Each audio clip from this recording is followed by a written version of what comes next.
Ito cylinder head ng Barako 175. Ipapakita ko sa inyo kung paano baklasin yung camshaft at saka yung shafting ng ano ng sa rocker arm. Pagtanggal nitong rocker arm, may sikreto to kung saan mo tatanggalin, kung paano mo siya mabunot. Kailangan may tools ka na ganito, maliit pa siya 8mm para magsakto dito. Kasi may thread dito, bubunutin mo siya. Bubunutin. May sikreto yan. Ito ang sikreto niya, no. Itong bolt na to, ito yung tatanggalin mo para matanggal mo tong rocker arm at saka yung shafting. Tulagan mo lang yan, ganito. Yan, ito yan, no. Tigas. Yan. Nandito yung sa ibabaw. Sa ibabaw ng cylinder head, makikita.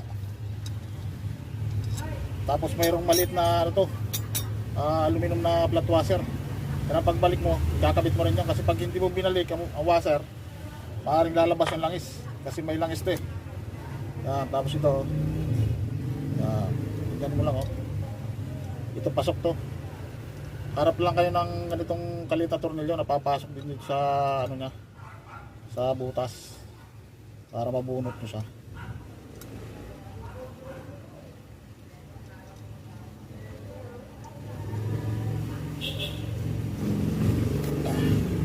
Ayan o, ayan lang, tanggal na. Tanggal na. Ito lang gamit, ito yung tools. Tapos may ini-impact rin to dito. Kailangan mo ng impact rings.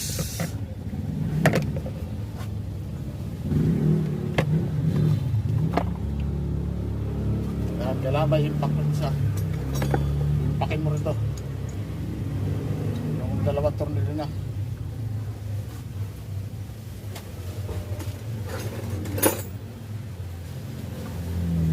Yan. Yan lang o. Tanggal yan. Kasi kung screw lang hindi matatanggal, kailangan ganito. Ano? Luwag na. Yan, ganyan lang, simple, tanggalin. Dalawang tornilyo yan. Tinanggal mo to, dalawa, may kasamang stopper yan, ito yung stopper nya. Dalawa matigas sa ugutin. Tanggal na, rocker arm.